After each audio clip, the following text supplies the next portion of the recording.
Hey guys, this is Comic Ken, and today we have our pages on the actual iPad. So I've scanned in all the pages that I've drawn on page for Saintly Chapter 3, and now I'm working on the iPad to get them created.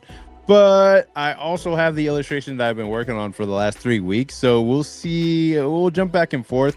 I'm going to start on some of the pages so I can get a little bit closer on my deadline.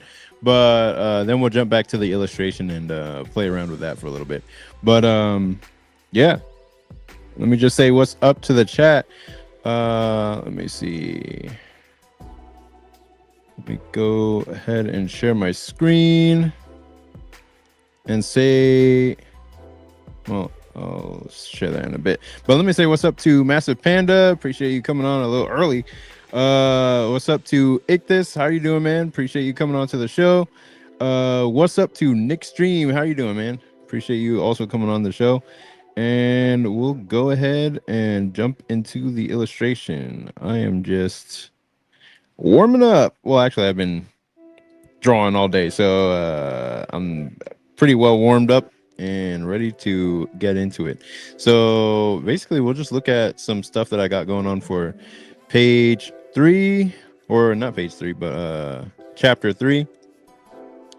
And basically all I'm doing right now is filling in a lot of the black areas that need to be filled in, because I did so much work on the actual page that I can actually just fill in a lot of stuff and not really have to go back and do a lot of things. Like some of the background stuff needs to be done, but for the most part, on every other page, it's like I did a lot of work on paper. So now I can like kind of go in and kind of tackle what needs to be tackled, but it doesn't have to be so in depth right now. So I'm basically chilling.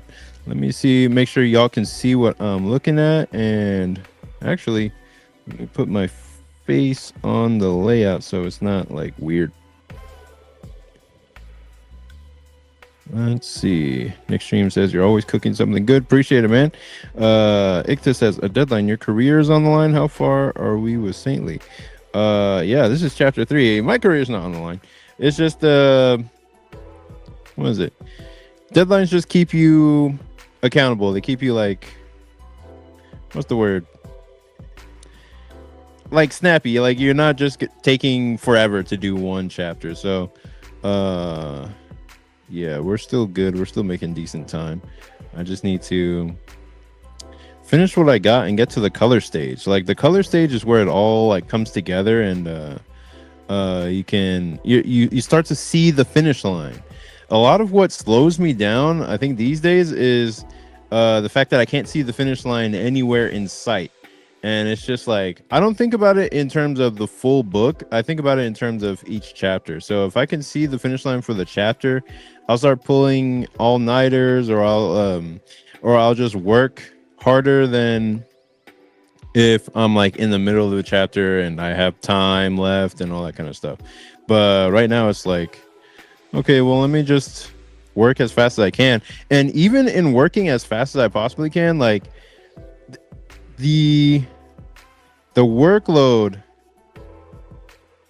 like there's always more work. So even if I work as fast as I can, there's always still stuff left to do. So I can't really it doesn't feel like I'm making progress. That's the thing.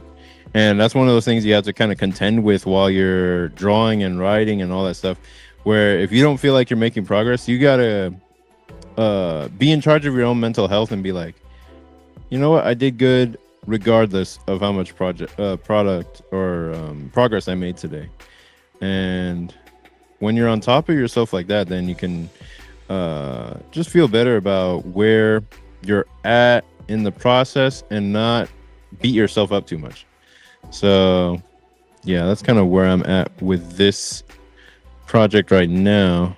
Let me go ahead and draw that earring back in. I'm always aware of when her earrings are like filled in or whatever happens to them. Okay, so that should pull it back. Good. Okay, then I got to make sure the drawing is correct. I just have to put the blacks where they belong. In the back of the bus. Oh, don't clip me on that one. Um, but yeah, let me go ahead and okay. Oh yeah, this is a good drawing. Wow. Let me fill in the black areas. Let me see. Master Panda says, "Man, I'm still blown away by the fact that you're on chapter 3. It feels like you're running circles around a lot of people in the indie community, and honestly, I'm here for it." Hey, I appreciate it, man. Yeah, that's just because of my special circumstance, dude. If I was still working like a day job and all that stuff, I just would not have the time to pull this off. The only reason I can do this is because I have somebody funding me for the publishing of this book. I mean, even though it's a webcomic, uh, it's not like, what's the word? It's not like I'm fully doing it where I'm working a day job and pulling it off. And no, I'm getting paid for the pages that I'm producing. And it's basically kind of a startup cost where I'm doing these pages to start it up. And then I basically, what's the word? Earn back on the advance. So any cash that I earn from the sales of the first book is paid back over time, or paid back after the first, or during the first Kickstarter campaign. So so I'm just building the audience and building the pages throughout the time that I'm working, and hopefully I just don't run out of money until that point. So that's why I'm trying to work as fast as I can so I can keep up with the payments I'm getting paid. So it's not a bad gig at all, because the person I'm working with, her name is Ngozi.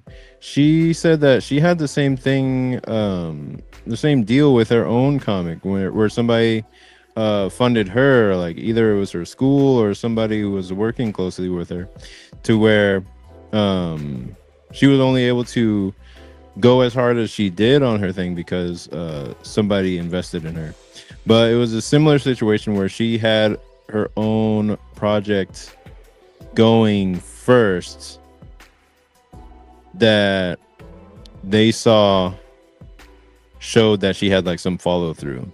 You know what I mean? Like I had Air Rider before this, and I kickstarted 2 books of it, and that showed that I had some follow through. So if anyone would invest in what I was doing, like they wouldn't just be throwing their money away.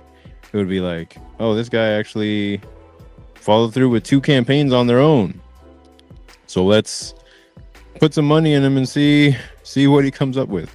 And that is what Saintly has become. And then eventually I'll get back to Air Rider in a like new and improved way, but at the moment it can't be done because I'm working on Saintly. Okay, here we go. Gotta be careful with these types of designs where it has to curve around. Okay, so I think we're good on that page, that panel. This is page 17. That's page 18. We've seen that. That's the page before that. That's the page before that. And I think I'll leave those ones. 16. And then we'll continue with this piece. Let's see. Massive says, you can really see the manga influence in Vivi's face in that shot. I can see the Adam Warren influence too. Oh yeah, nice. Yeah, because there's so much Adam Warren influence in what I do. Like, it's strong. And then what else? Ichthus says, can you say what the deadline is for you to get released for your given budget to produce the number of pages. So for each chapter, I was trying to, we hit a chapter in 35 days for the last one, and then we were kind of projecting the subsequent chapters to be you know, a month each based on that second chapter. But the second chapter was so much easier to do because of the demands on the art weren't as strong as like chapter 3 and probably beyond. So for chapter 2, for chapter 3, the deadline was set to be, for everything finished, like colors and pencils, about a couple of days ago. So now it's like I'm running into the overtime, but we both understood like the demands for chapter 3 are much higher than chapter 4. So it's fine to run into overtime with that, and it's not so strict to where it breaks the whole system or whatever. The only real problem we ever had was with the deadline for chapter 1, where we expected it to be done in like June, even though I started in, let's say, no, we expected it to be done in like June, July of last year, or the year previous. No, last year. And the start date was like in May. But because I had so much to balance and do with jobs and whatnot, I just didn't have any time to give it the attention that it really needed. So it just, we thought that was going to be the case for every single chapter. So that's why I was like, okay, on chapter 2, I just got to go all out, go as hard as I can just to make it as fast as possible, so it doesn't take nearly as long as chapter 1. Let's see. Master Panda says, yeah, man, screw all that 9 to 5 stuff. Let me see. Our company recently got sold. Dang. And the new management isn't as generous with holiday time off. My productivity has dropped and I'm getting farther behind. Yeah, that's all understandable, man. Yeah, that's just how it goes outside of it. Oh, whoops. Hold on. Let me make sure my computer screen just turned off. Okay, share screen. Here we go. Window, entire screen. Yep, entire screen. Share. Awesome. Next stream says, what would be the incentives for Kickstarter? Need to start saving now to get the highest tier. I appreciate it, man. Actually, that's one of those things that I would ask you guys about. Like, what would you be interested in seeing if I did run a Kickstarter eventually? Because it wouldn't be right away, because it's a longer book, but I always just think of the basics, like stickers, prints. Like, I would make this into a print. I would have stickers, prints, bookmarks, just the basic stuff. But I don't know what extra things I would add into a Kickstarter. That's all based on what you guys tell me you want to see, and I will do my best to make that available for y'all. Because really, it wouldn't matter what people who outside of, you know, this community would say, like, what they want. Like, if they're not buying, then it wouldn't really matter what they want from a Kickstarter. And then it doesn't really matter what I want personally from a Kickstarter, because I'm the creator. So it's like I'm balancing what you guys want and what I can like physically create. So yeah, basically I would just run polls, ask what you guys want over time, and then create that for the Kickstarter and then run it that way.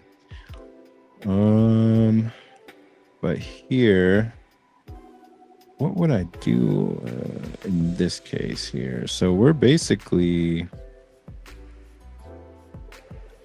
what's this? Okay, I'm gonna hit save on that one and close it.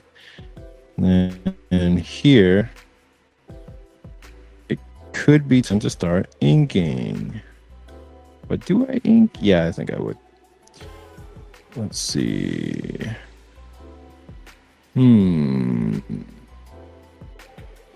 I would love to see the characters in cowl costumes. It would help move the stretch goals. Of course you would, man. I don't know if that will help, but I mean, I could probably add it as like an inside joke or something, but that would be funny. I would want a trade paperback or a box set if possible. Oh yeah, that would be cool. No extras. Extras get dumped in a box. What do you mean extras? Just books and maybe a little thing. That's it. Okay. What Ictus says? Cheesecake, please. Oh, jeez. Books and maybe one little thing. That's it. Okay, I see what you mean. So I would just do a, what do you call it? Tier. Just book tier, like a tier where it's just the book. And then even in my past campaigns, I'll add a little something extra in a tier that people didn't exactly order.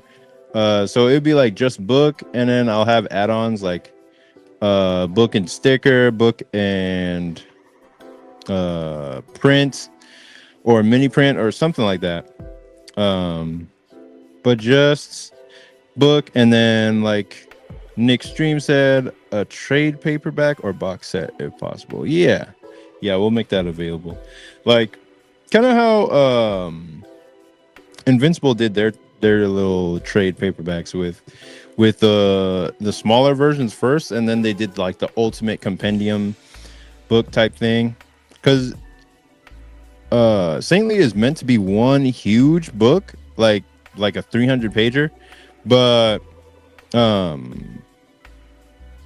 I don't know if I'll run. I'd have to run it by my publisher if I would run like little campaigns to do chapter collections or something like that before doing like a big book. But because the big book would be years off, and it would be nice to do little collections of chapters before I go into a massive campaign for like the whole story, because the whole story is gonna be insane once it finally comes out. Like, I've just drawn a character that legitimately scared me. I'm like, ugh, I don't want to even, like, I don't know if I should even draw this. Like, it's gonna be like, that chapter is gonna be like, viewer discretion is advised, dude.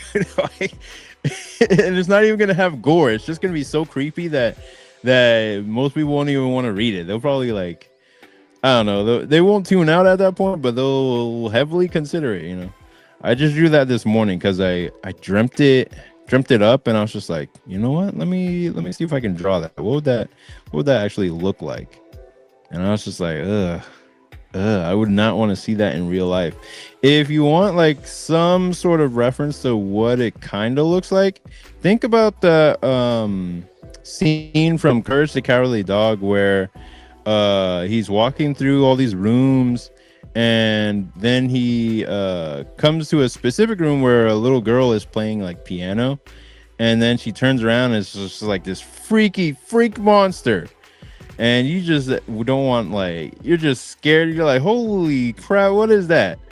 Like, it's just so weird looking, so off-putting that you just don't want no part of that.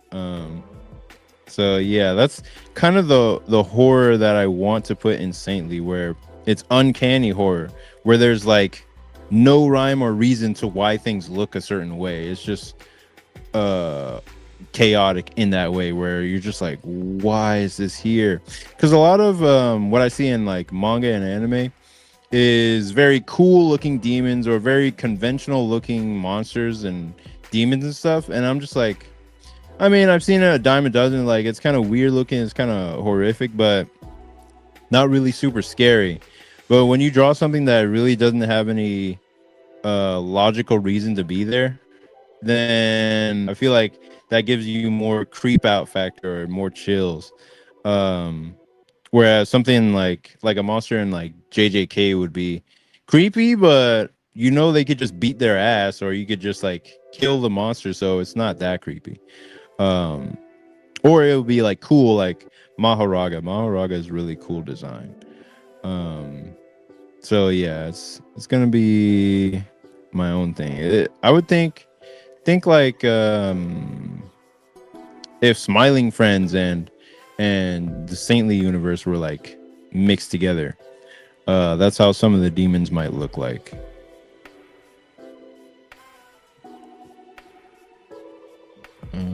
Let's see.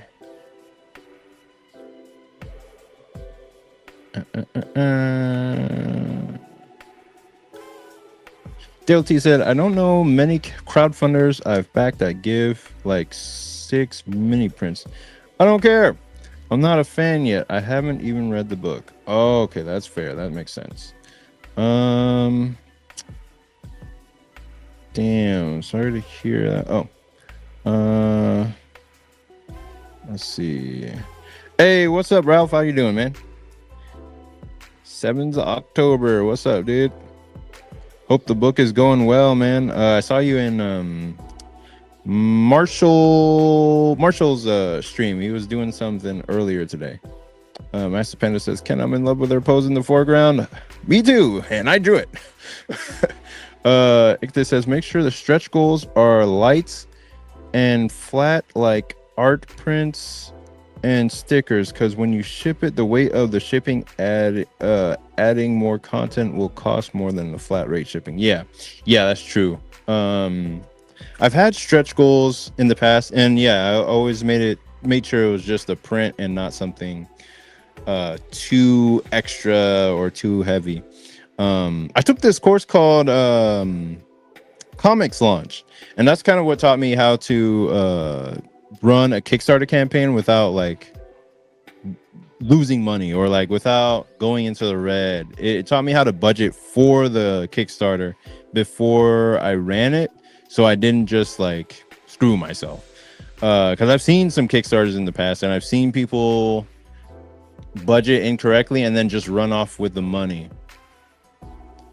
And once you do that, if you do that once, you're cooked. Like, try coming back from that. Try coming back to the art community, or coming back to the crowdfunding Kickstarter community when you have a crowdfunder that you didn't fulfill on, and people gave you their money, they trusted you, and then you just ran off with it.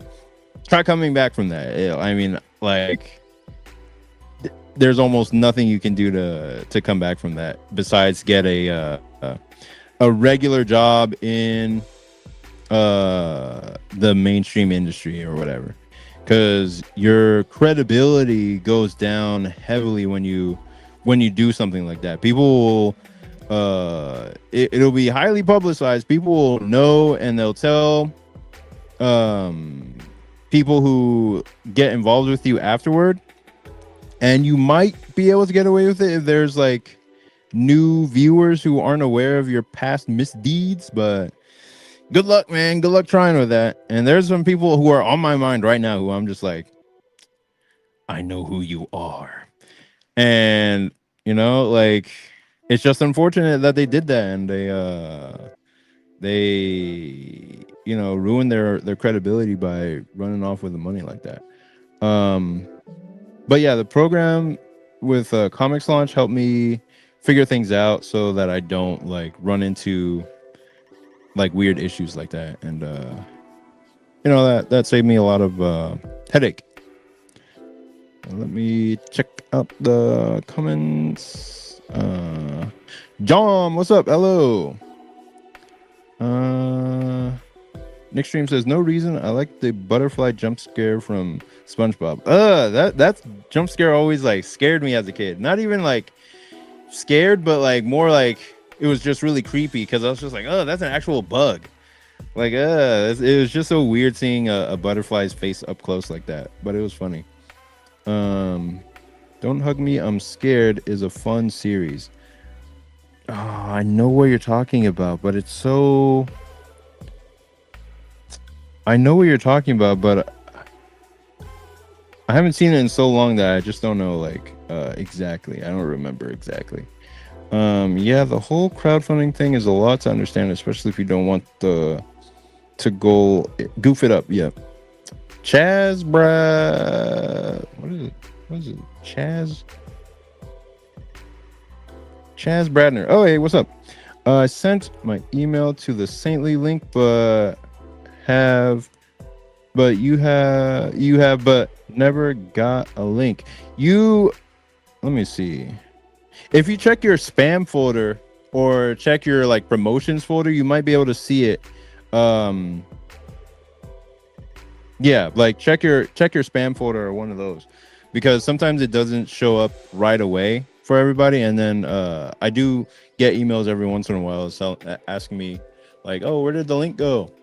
But I could always check the email and manually add you if just in case, but most likely it's in your spam folder. um let's see. Massive Panda says, "Oh dang, speaking of Marshall, I haven't seen his streams in forever. The algorithm completely removed him from my site. I hope he's doing well with Penguin Boy." Yeah, the thing is like, if you're off of YouTube for too long, then it takes time for the momentum to build back up again, and for the algorithm to start showing you to more people. So that's the deal with that. That's what happened there. But yeah, I just recently started seeing him come back on, so that's good. Let's see. It says, well, let me draw and read at the same time. Uh, Master Panda says, "Oh, comics launch with Tyler James." Yep, I think that was his name. I used to watch his videos back in the day. I don't even know if he still makes content anymore. Yeah, he does all his content primarily for the comics launch community. So he's built a lot of his program out, so people who join in the program just go towards that, and that's where he does most of his content nowadays. Seven says it's a bad look. Yep. John said, "Did somebody actually do that?" Oh yeah, plenty of people in the past. I always look those up because I'm just like I look them up, and then I look to see what they're doing now, and if people are still like giving them money, or if people are still or if they're still working in some capacity somehow. Master Panda says, "Yeah, taking money and not fulfilling in a crowdfunding is a lot like dining and dashing. You can never show your face in that restaurant again." Yeah, yeah, they'll take down your identity, and it'll be like, it's that guy, you know. Ictus says, "Make sure to like the stream so that you don't miss next Thursday streams." Appreciate it, man. Too many people used to work mainstream comics. Sorry, I messed that last message all the way up. You didn't mess anything up, man. But yeah, that should help you find the email where Saintly was sent in. So let's see where we can go with this illustration now. So I'm looking at these other pieces, and I'm just like, okay, how's the line work looking? It looks like they used some type of brush, but it wasn't like a rough inking brush. It was smoother than what I'm thinking. And then this is made with something else entirely. But that's not the vibe we're going for with this piece. So let me go here. I'm gonna turn that off. Wait, how much information did that have? That had a lot of information. Damn. Okay. So what I want to do, make sure the characters are on point. Turn that off, turn that off. Turn that off. And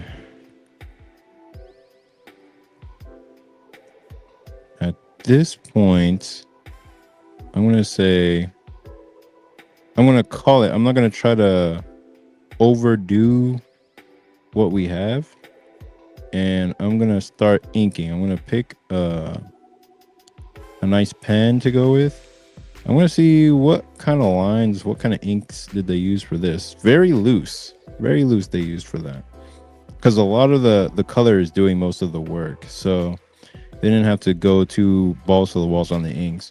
This is a more shonen type image. So of course he's drawing on paper. So of course the ink it has a certain quality to it that's more solid.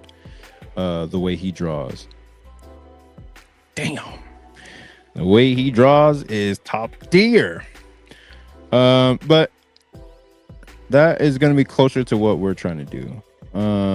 Something with very like clear lines that aren't too varied.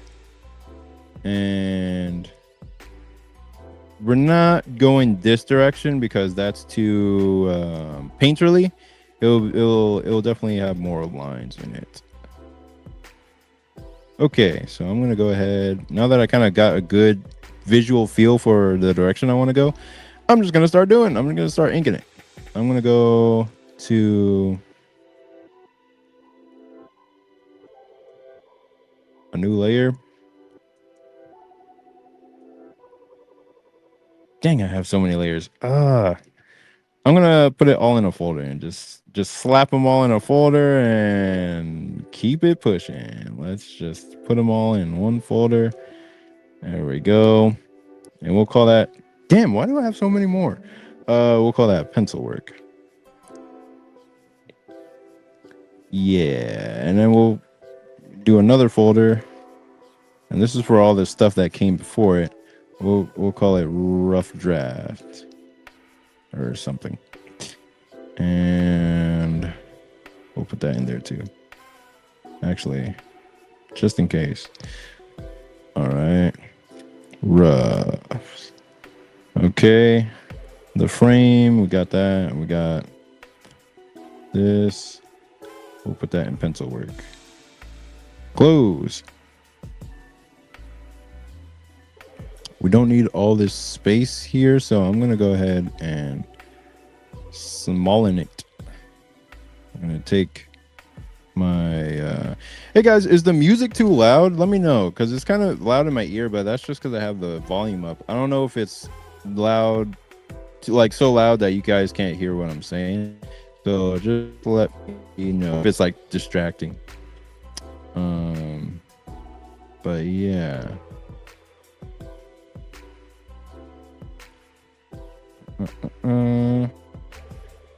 Hey, what's up, Silence Draws? How are you doing, man? Appreciate you coming out to the show. I just noticed you popped in. So looking at the GOAT, Yusuke Murata. Yep. Gotta get some inspiration, of course. Let's see.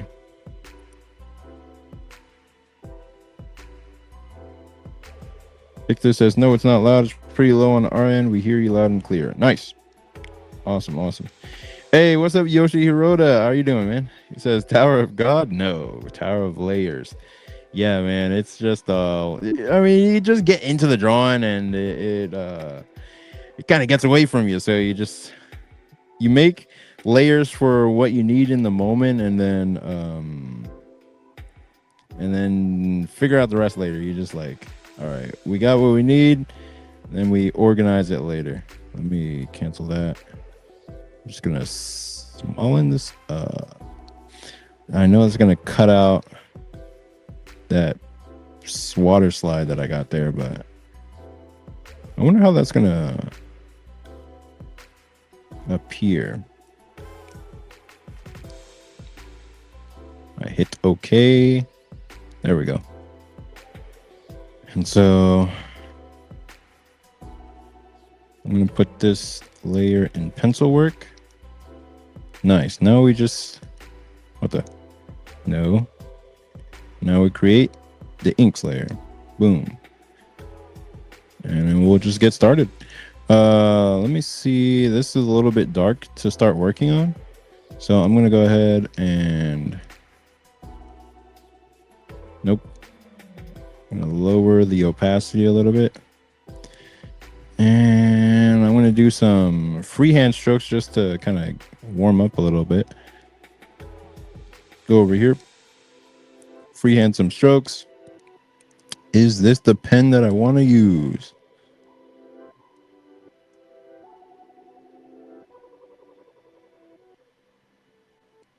This, oh.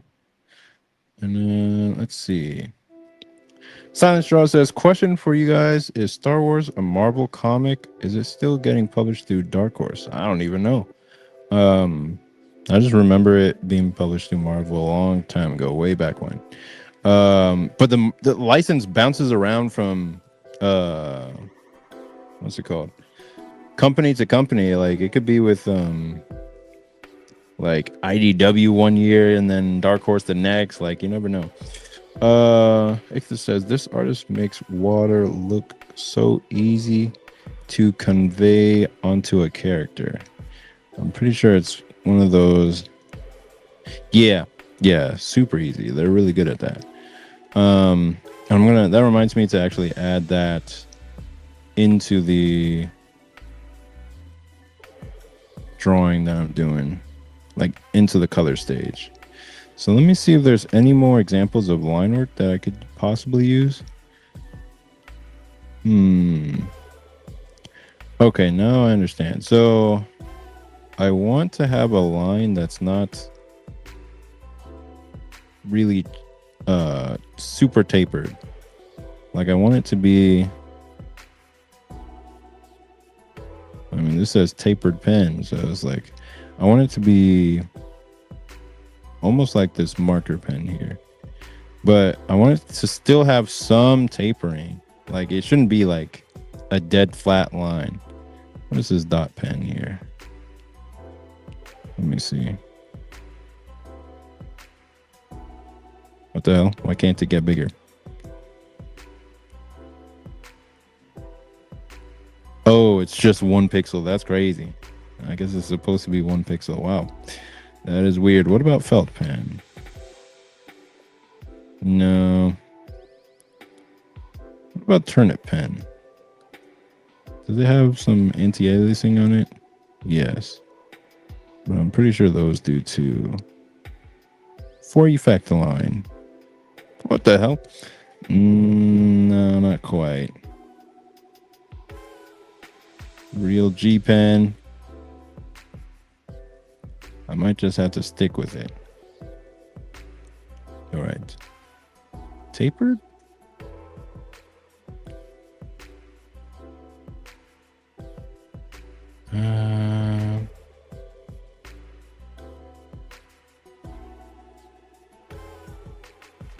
Or maybe I can use... Yeah, that actually kind of gives the effect that I'm looking for. Where these lines aren't... What's the word? They aren't 100% dark, if that makes sense. Like, this is a pen, but it's also... It's like a pencil, but also a pen. So, let me see...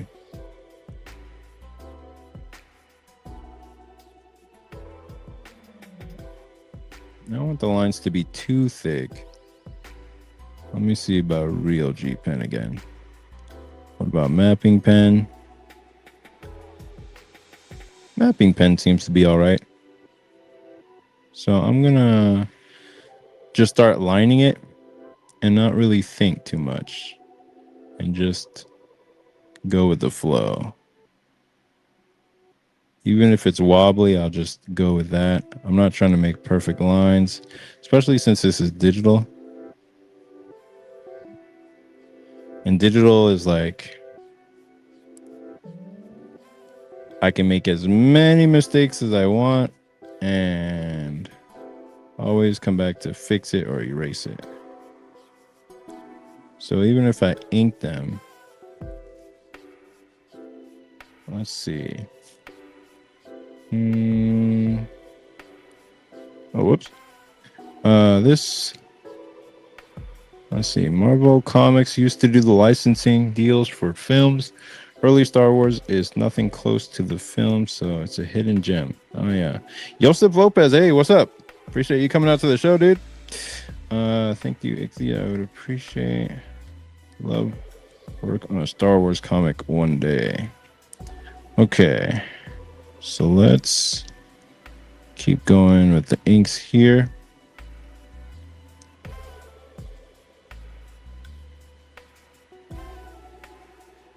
Dang, I kind of wish I could capture some of the energy that was there before. But let me...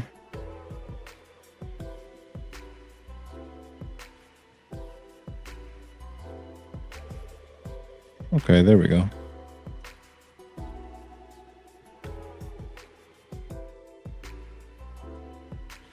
And sort of what I'm thinking about as I'm drawing is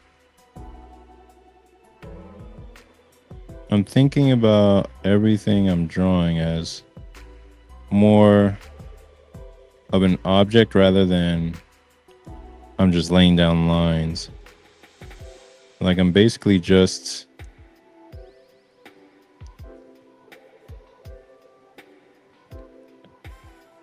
drawing light rather than drawing lines.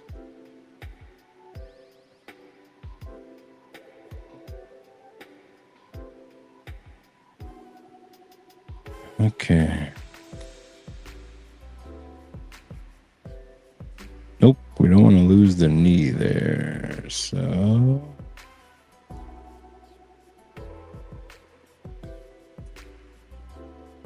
there we go. And these lines are the most precious. I have to be the most careful here. I cannot fail. I cannot screw this up. In fact, it would be better to do one quick stroke. Not satisfied. I'm partially satisfied.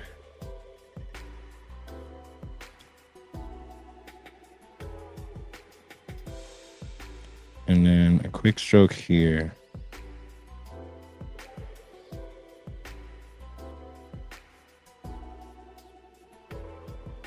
And reinforce it just slightly, ever so slightly. And then, that's not good enough.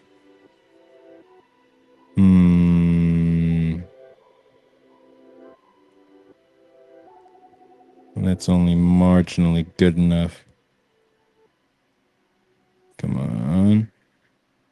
Oh, you know what I do want to do for the Kickstarter is eventually once I save up enough money, I want to hire what do you call it? Variant cover artists so that they can draw my characters for the variant covers. I don't know if you guys would want to see like floppy campaigns for each individual issue, because there's going to be like 30, well, not 30. There's going to be like 15 chapters. The first chapter is like what? 31 pages. Chapter 2 is 20. No, chapter 2 is 19. And now chapter 3 is 20. And then they're going to be 20 from chapter 3 on. But I don't want to sell floppies just to get something out there. I made zines, but even the zines were just for that one show. So if it really depends on y'all. Like, what do you want to see? Do you want to see a floppy campaign where there's variant covers for each, where I get like an artist to draw the characters doing whatever and being on the cover and doing like, it doesn't even have to be each separate chapter. It could be like a little small collection of chapters. Since there's going to be like 15 total, It doesn't have to be what's the word? Doesn't have to be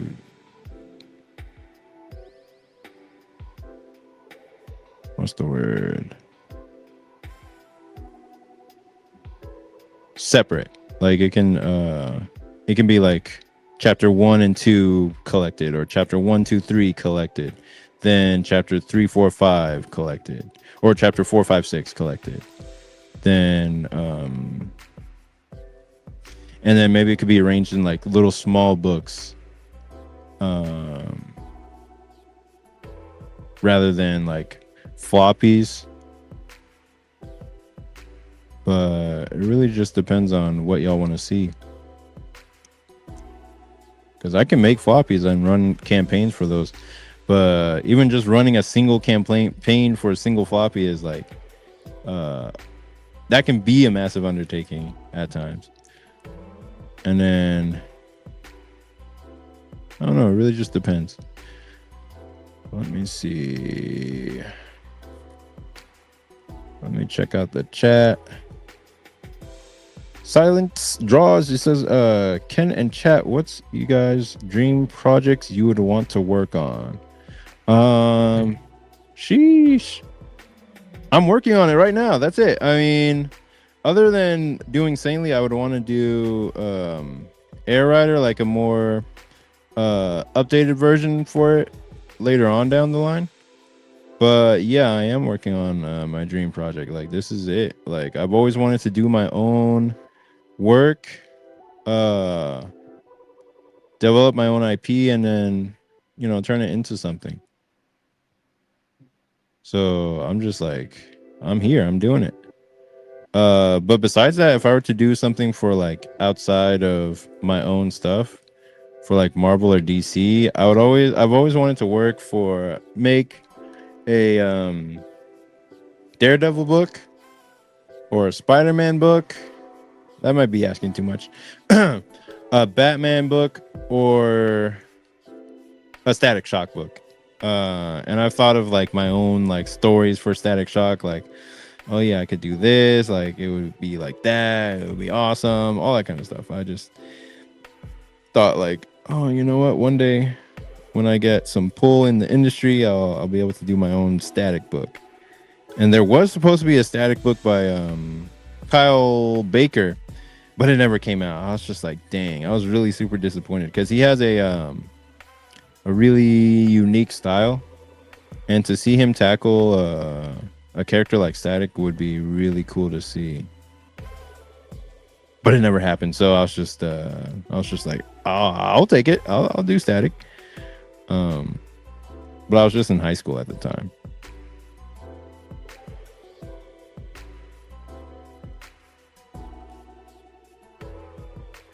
Okay, I think we're good. Let me see. Oh, Kova, hey, what's up? Kova, how you doing, man? Appreciate you. Can it show from stage on here? No. Said loving the video series still, bro, and can't wait to check out these next chapters of Saintly. Yeah, man. Yeah, appreciate you taking a look, dude.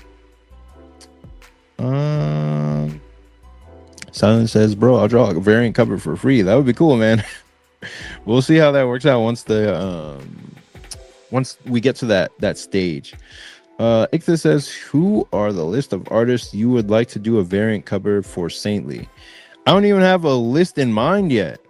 I mean, it would have to be some of them, like, you know, cheesecake artists, like some of them, you know, them types. Like, there's an artist who works for this guy named David Hedgecock, and he does this comic called Kaiju Roller Derby Fun Time Go or something like that. And the artist he has for those covers is really good, and I think they might do some of the interiors, or they just did covers, but they're really good on that in their art style. And I'm just like, yeah, I would hire them. And then whoever the Common America guys are hiring for. I think one of them is named Kafune. I would hire that person to do a cover of Saintly, because the thing about variant covers is like you pay for them once, but then they pay for themselves over and over after the first initial payment is made. And then Rini Draws did a cover for Fiendish that was like pretty saucy as well, and I was like, you know what, I might find whoever she hired for hers and hire them as well. But that would require me like saving up some cashola and getting to that point where I can actually swing that. So yeah, once I get to that point, I'll be like I'll be developing that list all the way out. All right, let me see what else. Nick Stream says, I do like floppies, but that would probably be too much wasted money. A trade paperback would be enough. A part at the end of the book with all the variant covers would be awesome. Oh, that's nice. Let's see. A trade paperback with let me see, like the full book of 300 pages, or like a few trade paperbacks with collected issues as time goes on. Because for the 300 page full like graphic novel to come out, that would be years off. But if I did like little trade collections of a few chapters at a time rather than doing separate floppies, I think that might be more feasible. But it really just depends on what y'all want to see. Let's see, does the second eye work? But let me look lower. Silence Draws, hell yeah. I love to see everyone making their own projects and dreams works. Yep. Try to give more variety in your art style. Most of your work is high school characters. Like artists are like actors. You will be typecast for a certain project. You mean me? Try to give more variety in your art style. Look like high school characters. Joseph Lopez says, whose booty is that? I don't know. This is like a random picture that I saw online. Nick Stream says, David Nakayama. Yeah, I think so. Ichthy says, David Hedge, who? Yeah. Let's see. Those artists would be mad expensive. Venture Lord. Oh yeah. What's up, man? What's up? How you doing? Do I have? Oh, let me see. Have a list of artists with certain art styles I would love to work with when I get done with certain stories. Oh yeah. Nick Stream says, get J. Scott Campbell. Yeah, with my $1 million, I'll get J. Scott Campbell and he'll do a cover. Yep, with all the money I have in the world. Let me see. Adventure Lord says those artists would be mad expensive to hire, but it would be sick to see. Yeah, you in those cases you would have to find somebody who kind of looks similar to what they do, and then hire that person. So yeah, that'll be the case. Ictus says you'll be in extreme financial debt. Yeah, if I were to hire those people. Let me get my screen back on and share it. Share screen. Entire screen. Okay.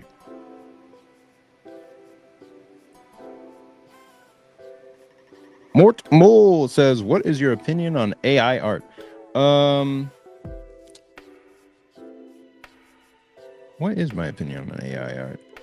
I don't have a knee-jerk reaction to AI art like most people do. I don't have like a hate relationship to it, but I don't use it at all. I don't really have any use for it. Um, I've seen use cases in manga, like they're forcing manga artists to use it, and the way that they're using it is interesting to say the least. I saw a video of a creator. It wasn't even. I think it was a creator, but they were showing how they were using it to do crowd scenes, like a crowd shot.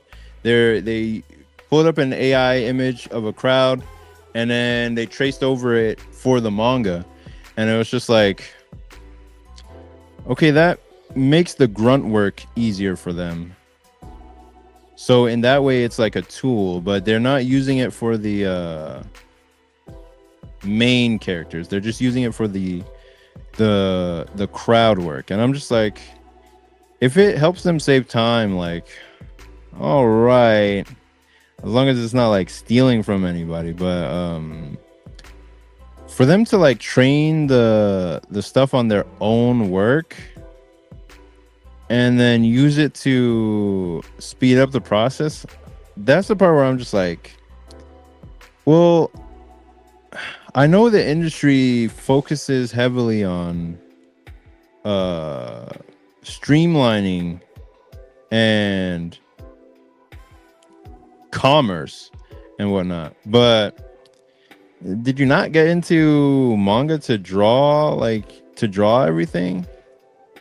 Why are you using AI to, I don't know, like draw your own characters that you put your heart and soul into? Like, that's where the heart of your comic is. So I don't believe in using AI for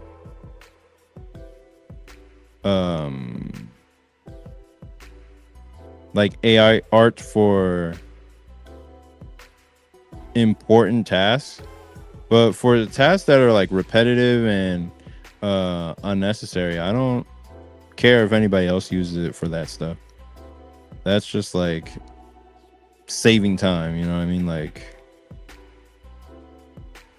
there's ways that people use it, smart ways that people use it, that doesn't infringe on anybody else's rights, that helps them save time without sacrificing creativity.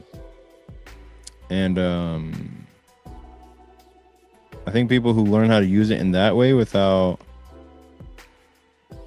compromising their like artistic integrity or their creative integrity, then I think they found something. They found something to work with. But me personally, I just like drawing too much, so I do every part of the process, even writing, just using my own mind, because that's just how you get better at drawing, especially if you're early on in your career. I still consider myself early on, so to give any part of this process over to AI would be premature. Like, why would I want to give away the best part of the process to AI and let it do my work for me? You know what I mean? So that's my basic stance on AI. Is like, where you can get help, use it without infringing on anyone's rights or even your own artistic integrity. And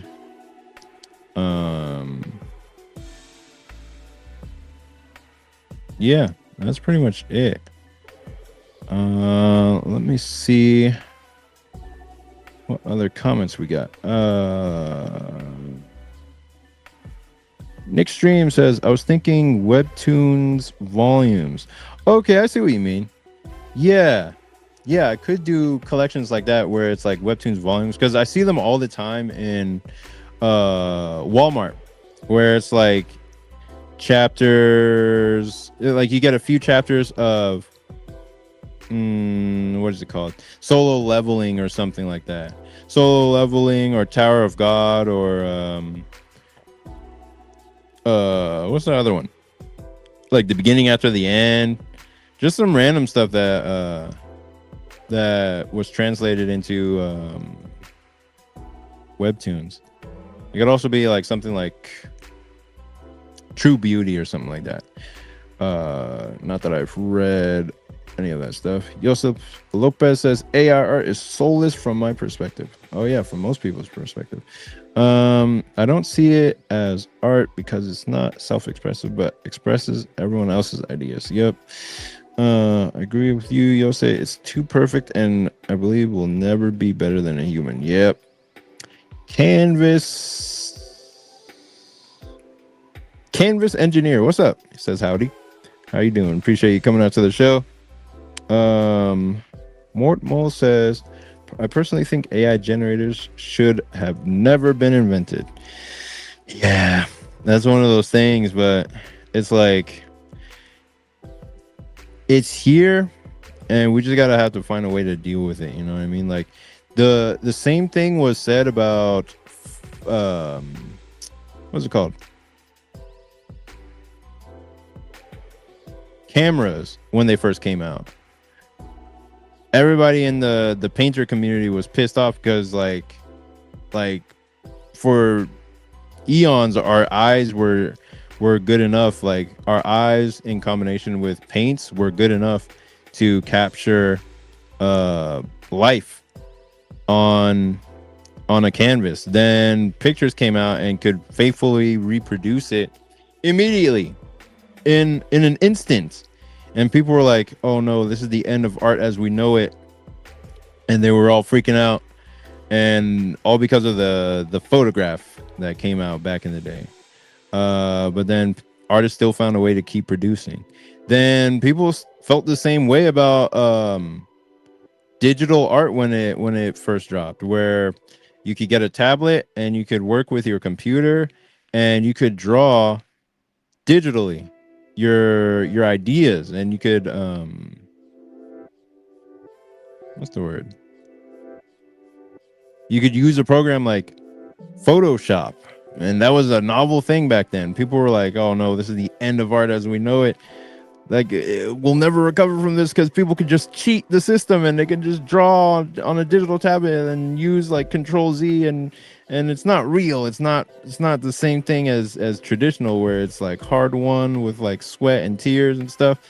Yeah, these people who use digital are just fakers, and everybody realized it was just a legitimate tool, and they found like art found a way to be created. And like people moved on from it. They learned that it was just, you know, it wasn't going away, and it was just gonna find its place eventually in the ecosystem of art, and people were gonna find a way to make use of it as a tool, and just continue on about their business. And I think it's the same with AI art. People are freaking out now, but it hasn't really found its place in the ecosystem, like AI as a whole. And so people haven't really figured out like what this means, where it's gonna go, what it means for their careers. Some people are getting like outsourced by AI, so like nobody feels good about it, but eventually it'll stabilize and people will figure out like, oh, I can use it for this. It'll advance to a point where it can actually help take a lot of repetitive tasks off people's hands, where there's certain art things that maybe like drawing this frame of this illustration, or maybe exporting files, that if you could just get AI to do it, it will export the file or whatever. I know that's not like AI art, but I don't even consider it art. I just consider it a generated image. You know what I mean? Like anytime I see a piece of AI art, there's just a little bit of a sickening feeling inside, where I'm just like, I know somebody didn't draw this. And the sickening feeling comes from the fact that some AI art I actually like. I'm just like, dang, I hate that nobody drew this, but I actually kind of like it. And then it it's stealing from sources that are much better than it. And so if it actually turns out to be good, it's not because it itself is good. It's because humans have created so much art, so much abundance, that it's just stealing from the top of the top artists and just spitting out its own thing from it. But it's not real. It's not really its own thing. So it's still, we're still in that stage, that phase where it's finding its place in the ecosystem. What I'm actually wondering about in the moment right now is like, what's beyond AI? Like, what's the thing that's going to replace AI and make everybody freak out after AI is kind of run its course? Because it's not going away, so it's gonna find some place in the ecosystem to stop. And what people do with it from that point might determine what the next thing is gonna be. It might just be an evolution of AI as it is right now. But that's the thing, we can't really tell. These things just sort of happen, like they sort of show up on the horizon, then they happen, and then you're like, oh fuck, oh crap, what am I gonna do?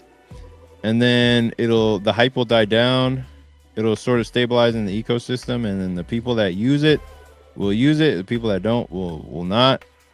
And then there will be everybody in between who needs to use it for work, and they don't really have a choice. But yeah, that's kind of the situation with that. Let me see what timestamp I'm at. It's about 1 hour and 7.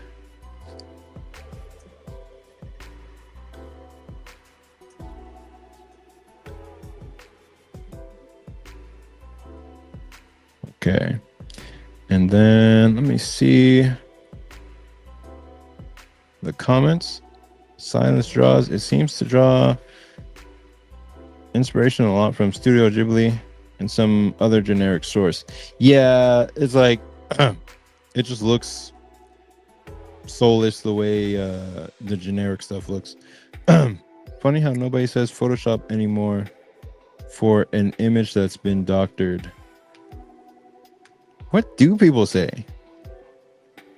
Because doctored was the term, then photoshopped was the term, but now what do people say if they don't say Photoshop? Oh, it's like, what is, it's like AI now or something. Chunks already warned us what happens. Yeah, AI might end up being like Vine. It ran its course, now it's over.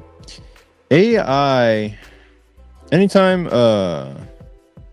like major corporations are pushing to use it, it's gonna be a long time before it goes away. And it probably won't go away, because when the corporations get their hand on it and they just keep funneling and pumping money into it, then it just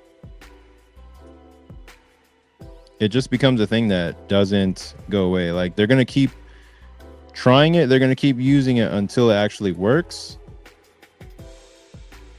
And once it works perfectly to the point where they're not having issues with it, they're just gonna use it for everything, you know? And that'll be that. It'll just be,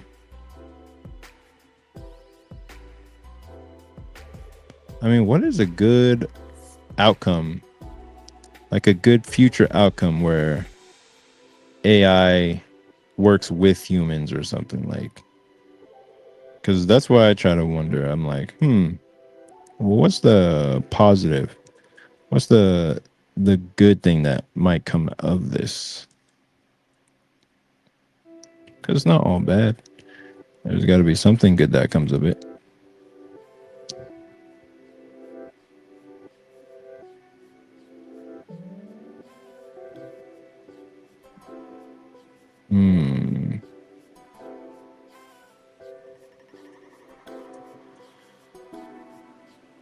Okay.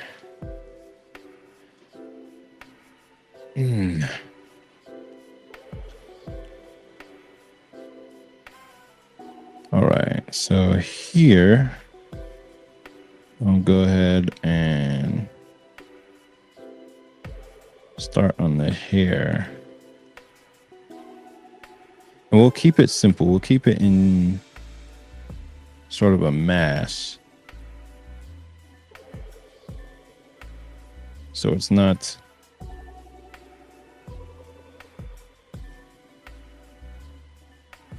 I'll draw the ear.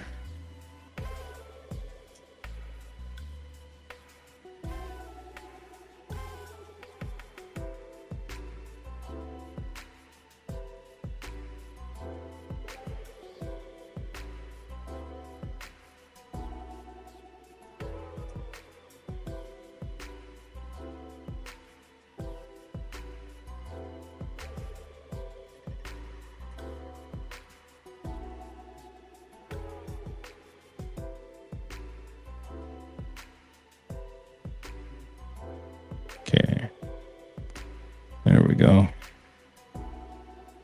Erase this line. That just kind of helped me figure out where the neck would be.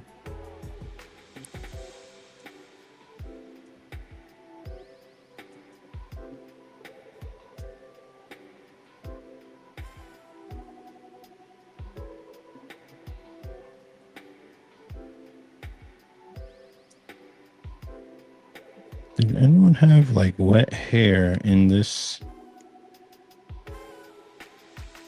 No. There was somebody with wet hair in this reference sheet.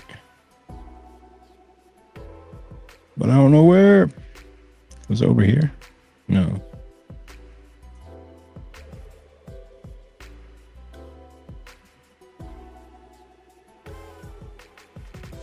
Oh, it was right here.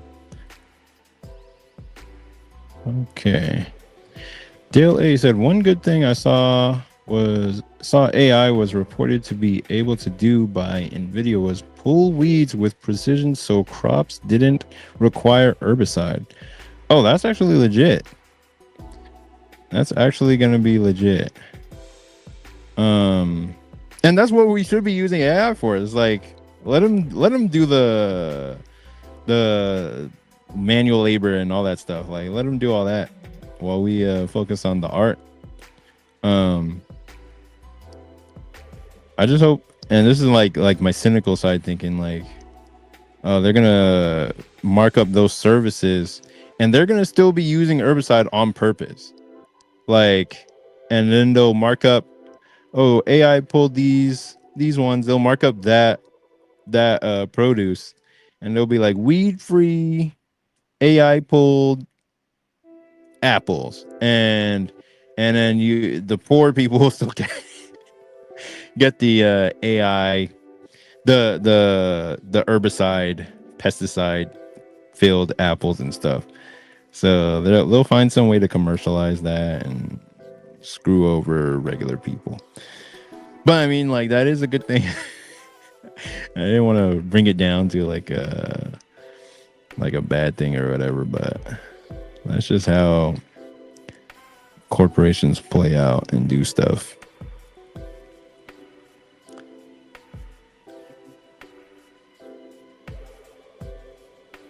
Should I do a hair like that? No, it doesn't have to be like that.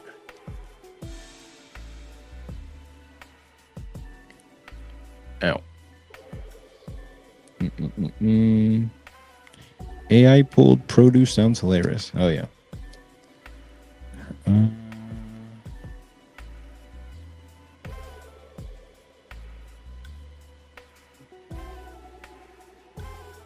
Okay. No, the hair wouldn't go like that. And basically her figure is pretty much almost done. We got the thumb, we got the forefinger here, we got the middle finger there. And then one more finger can fit in this area right here. And that's it. The fifth one will have to be sort of hidden.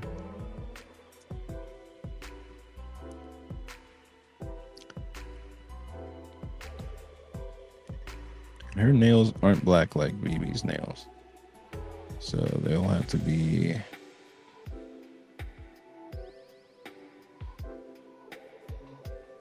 I heard somebody call Vivi a goth baddie, and I was just like, what? Like, Vivi would be like, she's not a goth. Like, she would always say, like I'm not a goth. Like, especially if people like tell her that she looks goth. But that's the first time I ever heard her described as that. That's really funny. But yeah, she wouldn't describe herself as goth. But I mean, it is something I would play with, like dress her up as, because she does wear like black. She has black nails, black lipstick, and that kind of stuff. But she's not doing it on purpose. Like, well, yeah, she is doing it on purpose, but she's not trying to be a goth. That's just kind of her aesthetic. Just kind of turned out like that. Let me go over here.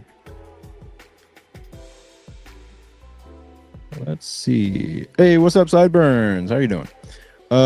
Seeing Chainsaw Cat, I think it's best if you think of it as a gag manga, quite funny, or anime. Is Vivi a theater kid? No, she's theater kid adjacent, but she's more like just focused on directing. So she focuses on the theater kids. I would say Chelsea is more the theater kid, but even then she's not like with them, you know what I mean? Like, she's not a part of the group of theater kids, you know what I mean? Nick Stream says emo baddie. That is a closer, what's the word? A closer, I think a more accurate term for her, because she's not emo either, but that is closer than goth, I think. Because goth is a whole like style. You have to like commit to that. She only takes a couple pieces here and there, and she's just like, all right, that looks pretty cool. And she doesn't even have any like style of her own. Like, she doesn't think about, like, she didn't really think about style until Chelsea kind of helped her figure it out. Up until that point, she was just she didn't really care about what she was wearing that much.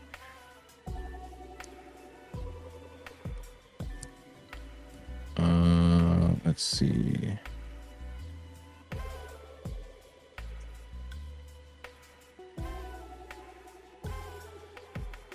Okay. Dang, I'm really just winging these goggles. I don't know how to draw goggles. I'm just guessing. There's going to be some type of attachment for the strap. And I don't know if I should make the strap come around.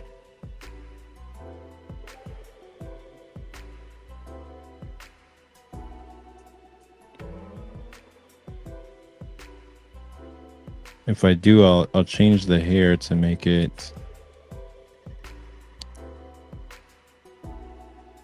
See, the strap would probably come to about right there. And then we'd have to consider the volume of the hair.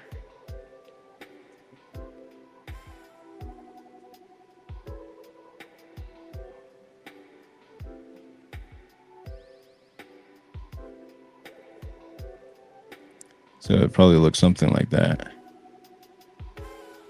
And we can indicate the other part of the goggle on that side. Oh.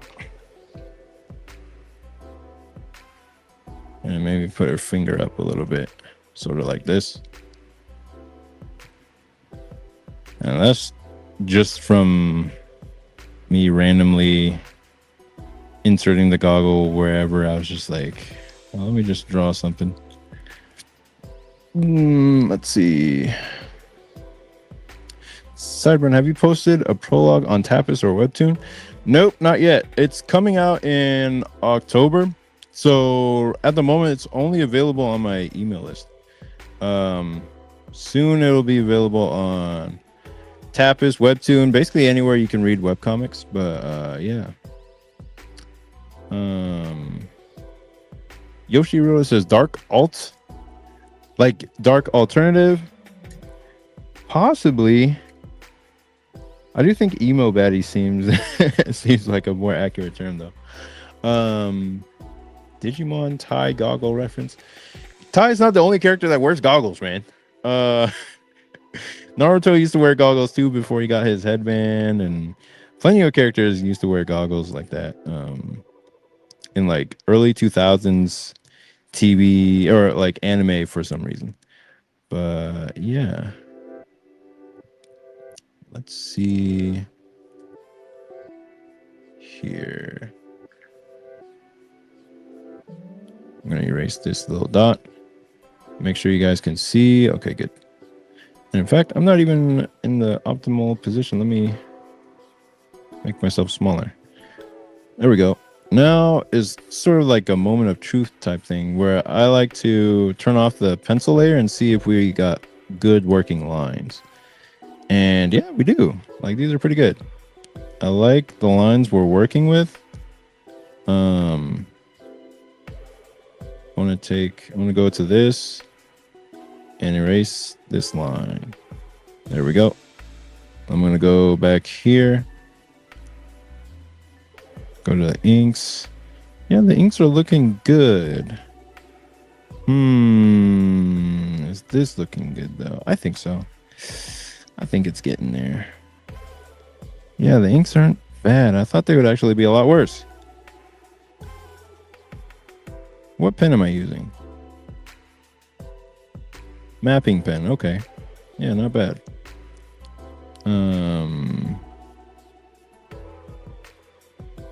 Yosef Lopez says, I love Tai though. Yeah. Yeah. I think the only thing I really like from Digimon was was that movie. I think it was the first Digimon movie where there was this little was it a little pink thing or was it a little black thing first? It was when they first, it was really well directed. It just looked, it had its own like unique art style to it. It was so interesting to look at. And I watched it a long time ago. And I had a buddy who used to be like super into it as well. And yeah, he just knew all about Digimon. But he hated Pokemon, so he was just like for one and against the other. But I was a Pokemon kid, so I was just more into that at the time. Let's see. Okay. Yeah, the best thing you can do when you're inking is to turn off the pencil layer and then see if your actual inks are working. Like, are you doing a good job with the inks? And once you see if it's working or not, then you can sort of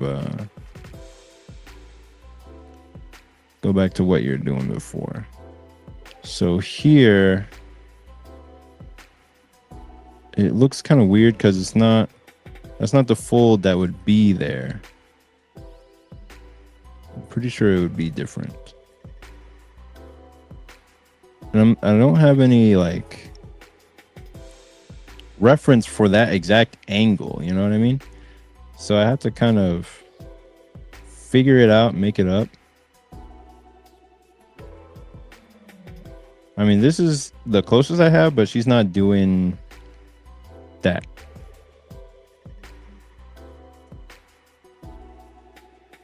What the? Oh. Lock. I'm going to go to this picture.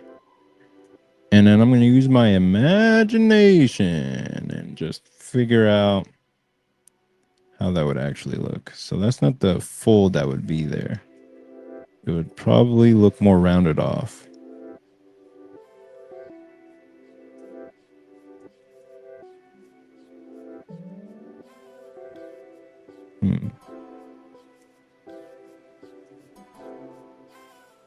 Would it be more rounded off or would it be more pulled?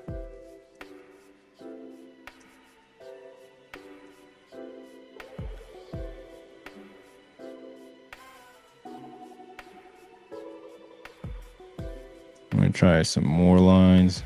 It wouldn't be like that. It wouldn't be like that. Would it be like that? If I erase this line and then erase this line, would that be more accurate?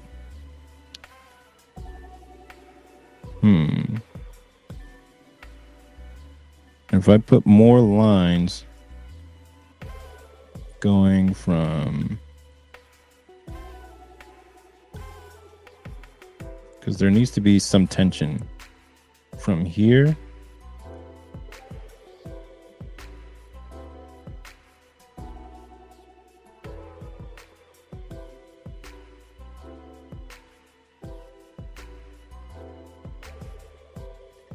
and then from here.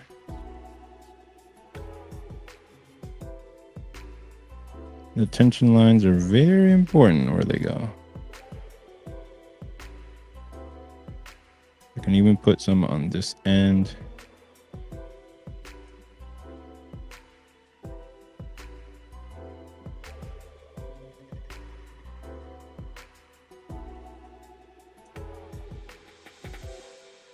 I have to erase some of this.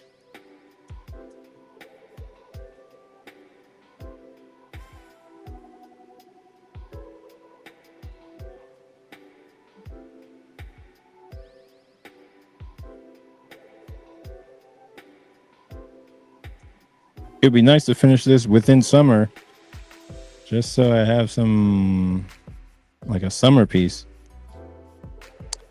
But yeah, Dale A raised a good point. Like, if you are making like prints, then the prints would be for characters that you already care about, characters that you've already sort of developed an attachment to.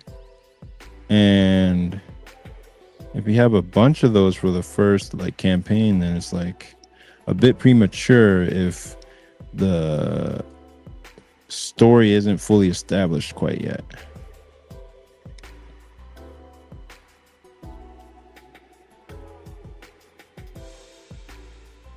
Okay. Should I make that longer?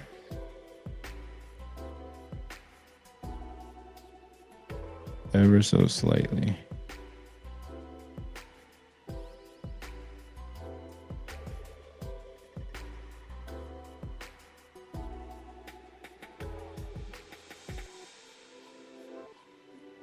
Okay, I think that works out better. Yes, sir. So I wanted to put some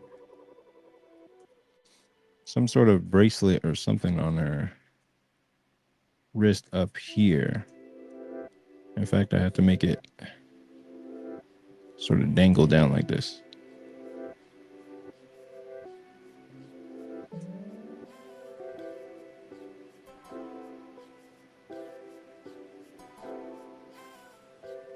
Is anyone else wearing a bracelet? You know what? I could do a like one of those like kind of bead bracelets or something.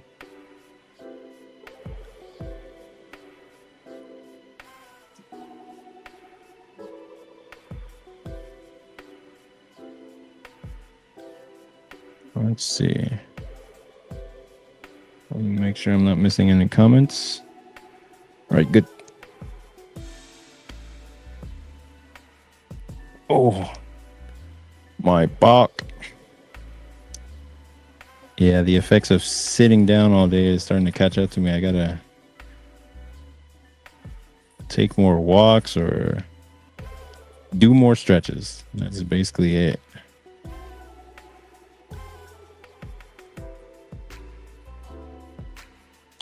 Okay, I like to add a little bit more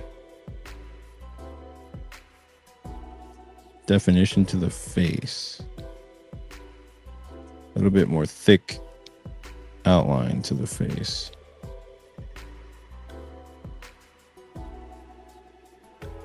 into the arm.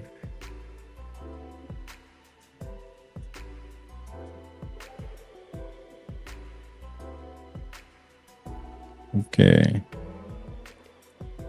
And her eye. This needs to be shortened somewhat. Not like that.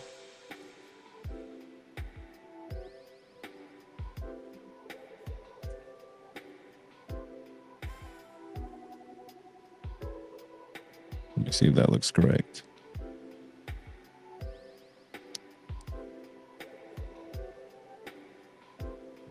It looks better.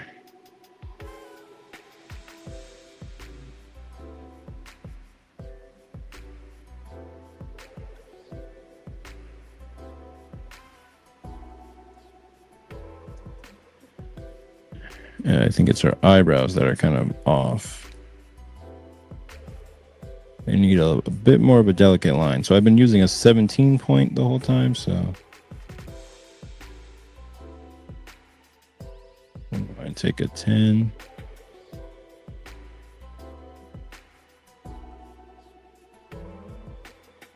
We don't want to make that come out too far.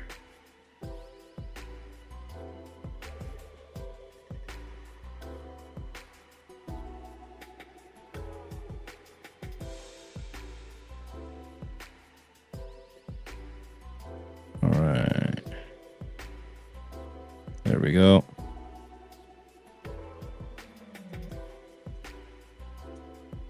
Man, there's so much stuff that I want to draw. I just literally can't draw fast enough.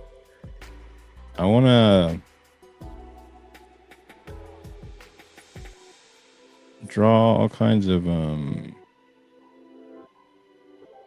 not even merch necessarily, but like just different projects having to do with Saintly that are sort of outside the main continuity of the series, but I would have to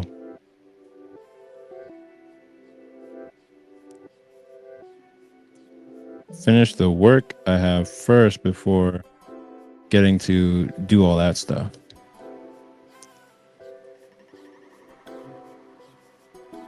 Okay.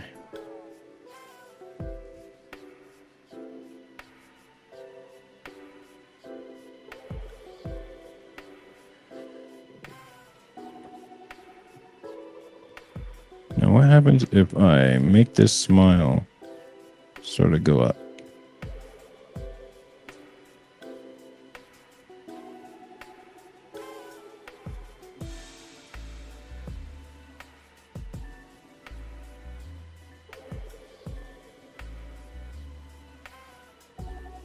Does that flatten out the face or no?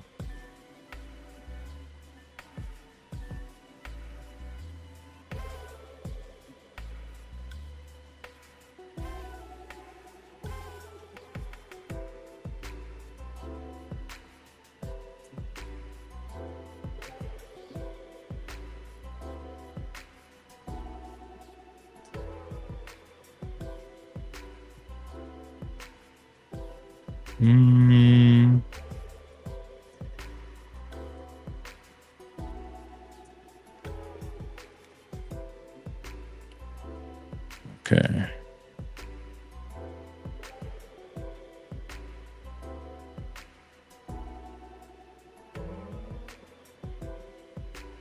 Again, I think it comes down to the eyebrows there.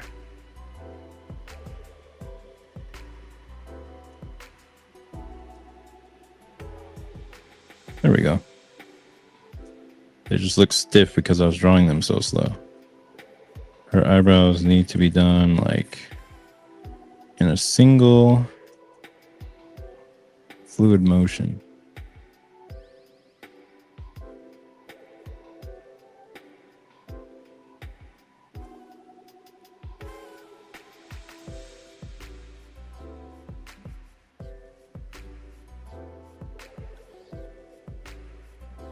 Yeah, that's much better.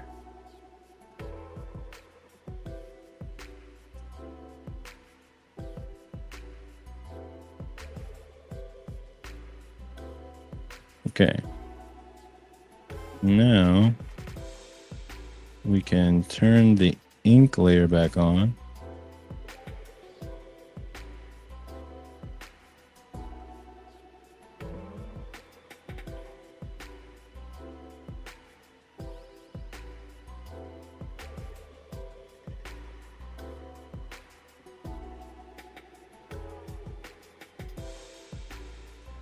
This eye is the only thing that's kind of bothering me, though.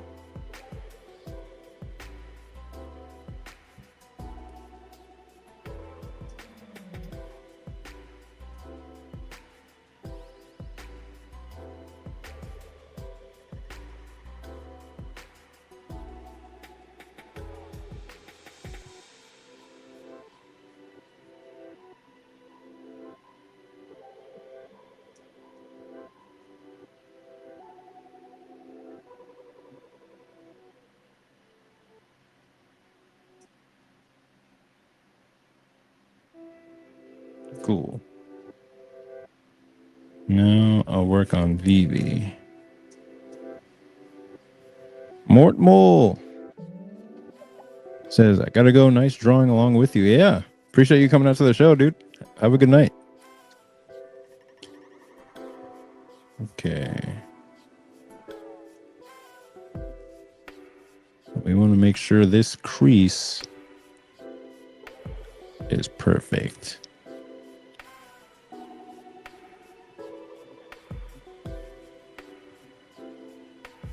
Is it a little bit too pronounced? I don't know.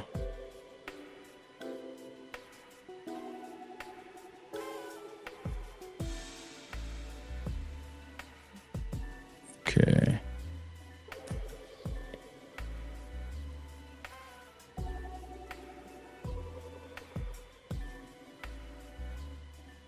Nice. Then you can do this however you want.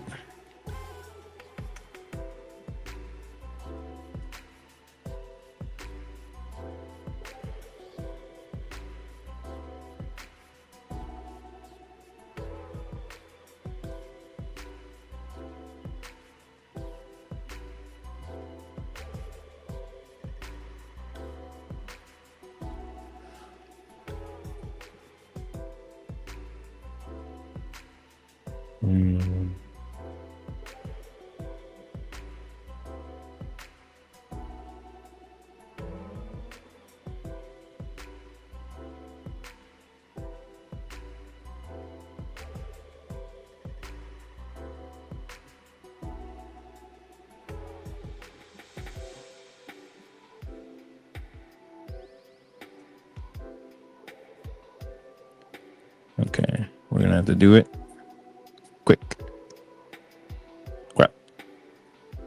Crap.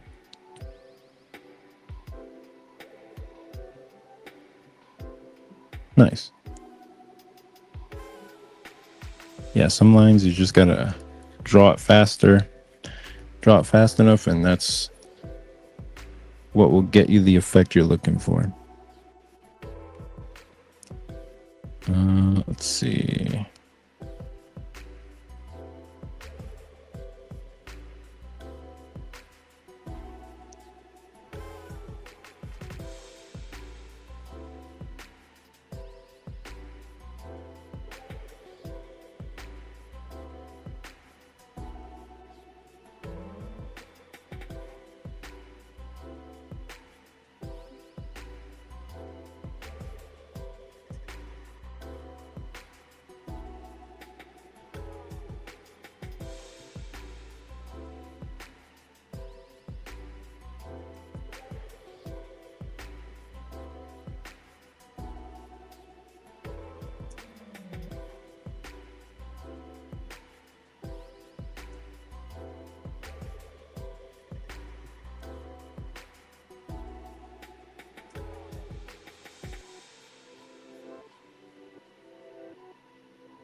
Okay.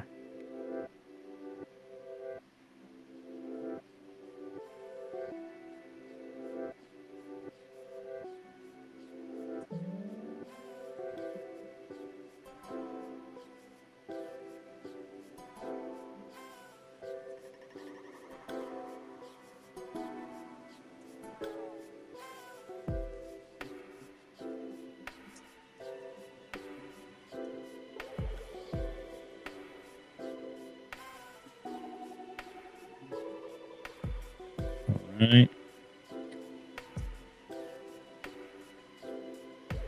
Okay.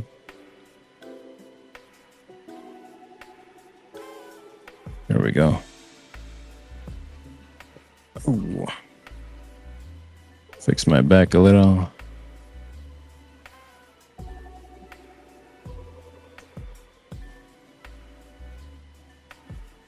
Is that the style I want to go with her on that?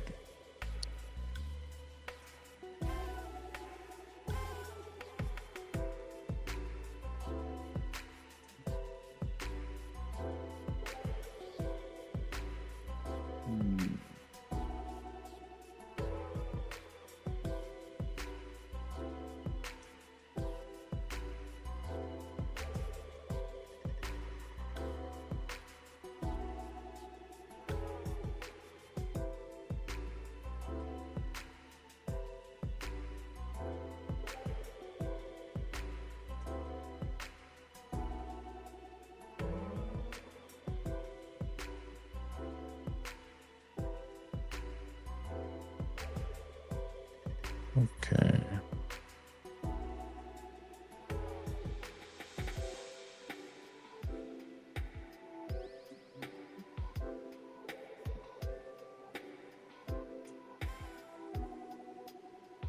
All right.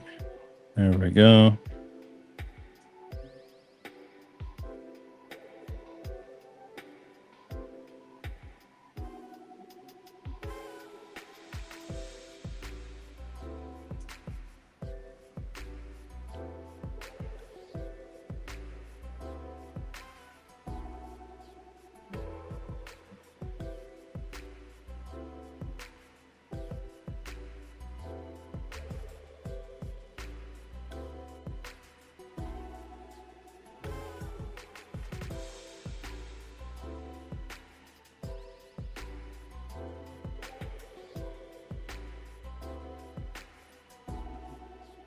All right, let me see. What time is it?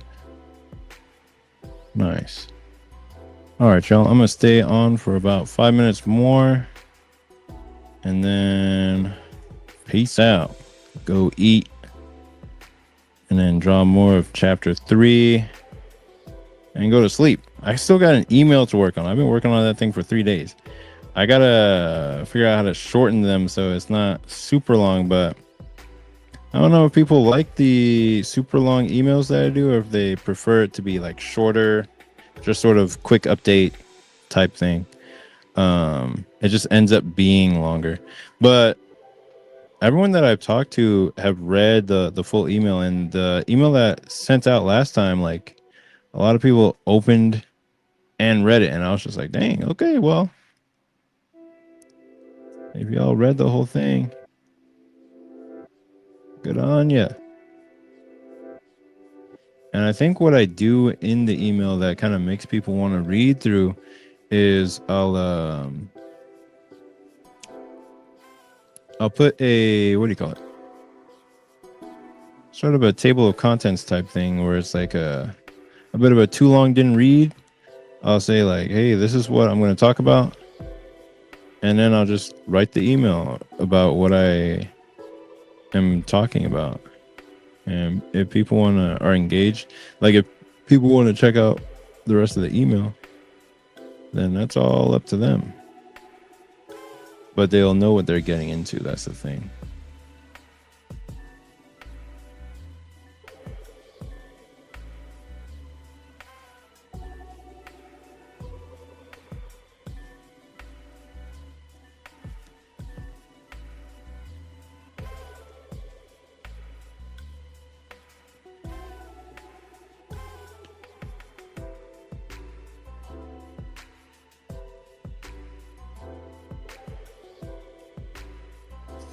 Canvas Engineer says, I'm about to dig in on my script, so I'll be in the trenches with you, buddy. Nice.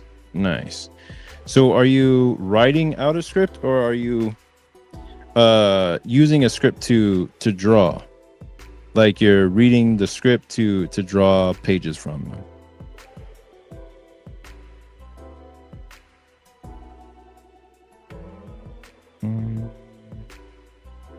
Okay.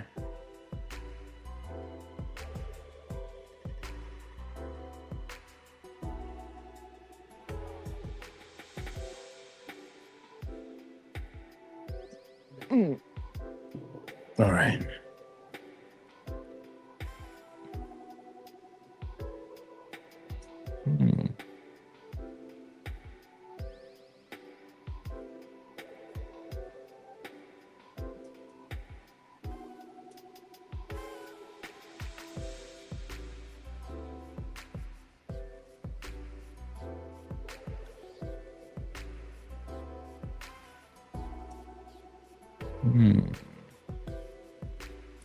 KB Props. Hey, what's up? Appreciate you coming out to the show. We're actually just about to end, but appreciate you coming out anyway, man. Let's see. Canvas Engineer says I draw and write my books. Oh, nice. Nice. I love to see other like cartoonists come up. For some reason in America, it's just a rarer skill to have. It's rarer in the comic industry as a whole to see somebody writing and drawing their own work. There's usually a team or a pair, and any like in the profession, there's usually a team or a pair or something behind it where it's not just an artist and a writer. It's like multiple people working at the same time. Let me flip horizontal. That always helps figure things out. Like, is this actually working or is this trash? And yeah, it's working pretty well.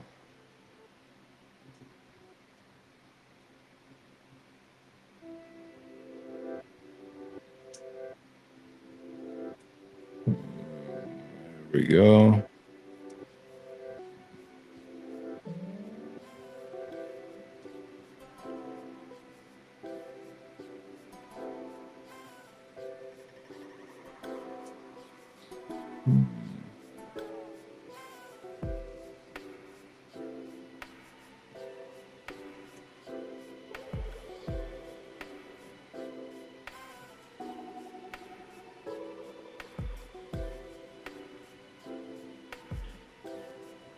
Yeah, totally. I think for me, it's just a need for control.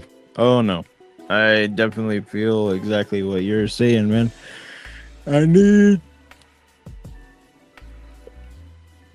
control over my own characters, my own writing, all that stuff. I don't necessarily trust the writing of most writers in comics, to be honest. So I'm just like, okay, I got to do that too.